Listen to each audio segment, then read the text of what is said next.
I decided to buy a party bus for us all, and well, it didn't go well. Oh no. Oh. Then I met Sharky. I tried kissing Sharky for some reason, even though I didn't know him. Then we were all ready for the hell that was about to occur. The bus looked like garbage. 699 Robux wasted on a low budget trash on wheels, and you will see why. At least it could hold a lot of gas and people. Zipper placed another engine in the back, and my Morty brain tried pulling it out. Cheese wanted to drive and was calling it a magic school bus. I didn't know what was worse, him looking like a deadbeat dad with 7 kids and $10 in his pocket, or abducted kids riding a shady bus in the middle of nowhere. I don't even know how Angel died. Was he huffing on gas and lost his brain cell? It was time to go, but Zed was acting like an NPC, and for some stupid reason, everyone has to be sitting down. Cheese didn't know how to drive. We were all ready to clap his cheeks. Bro disappeared like he did when he heard his girlfriend was pregnant. They were all taking turns passing me around like a game of hot potato. While we finally got on the road, the bus suddenly stopped working. Why, you may ask? Well, cause everyone couldn't stay in their seats. Then Zipper kept stroking my stick for the brakes. After 15 minutes of being stranded trying to fix the bus, we decided to reset and use a van instead. Using a supply drop, the van was prepared for takeoff. Surely nothing will go wrong this time. Sharky was driving and an acid storm attacked us with its thrusting bolts. This was my first time witnessing the horror of the terrain. Somehow the van survived and zipped through the roads at Mach speed, stopping at a house to get food where a couple mutants lived in. We just busted through their door and Sharky didn't give him a chance to breathe. I found a pistol next to an ammo crate. Never would I thought I'd see the day that a gun would have infinite ammo. All the clothes I can steal from people gave me the feeling of power I should never have. Then Zipper was sitting on top of the bus looking like a kid before realizing there was no puppy in the stranger's van, which ended up becoming incapacitated. 2 strangers and 1 kid stuck in the middle of nowhere. There was only one thing left to do: call in air support. Worst mistake cause the crates wanted to take the can with them. Oh no. Let him cook. Oh no. Oh no. Luckily, I stopped their plan, but the van was flipped over. With a rocket in our sights, we had an idea.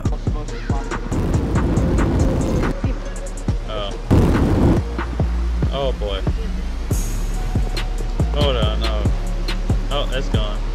Suddenly, an airplane wanted to see what was going on and crashed next to us. Then Shark wanted to use TNT to flip the van over. I felt like I was in some type of dream, the way things been happening simultaneously. It appears they buffed the dynamite.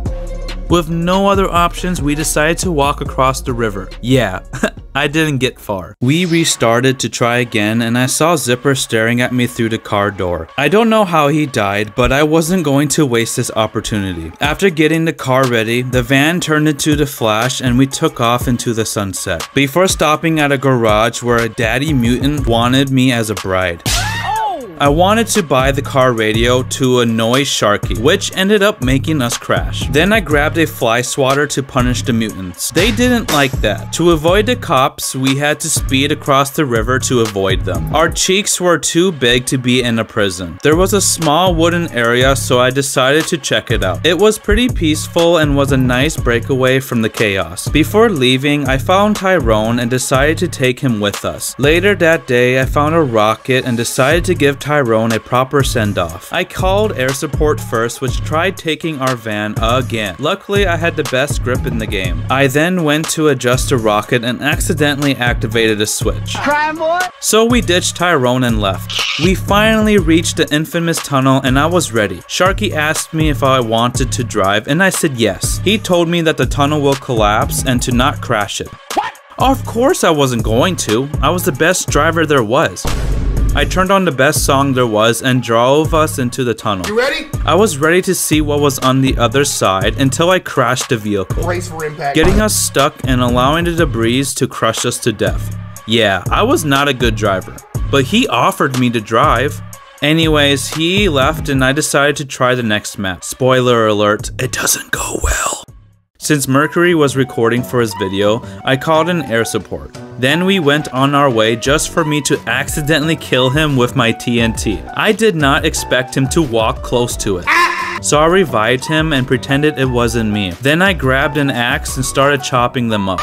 They were not happy. Using a squid as an offering, I placed it in the car to calm them down. We went to the city for the first boss battle. I'm not going to lie, it was pretty boring.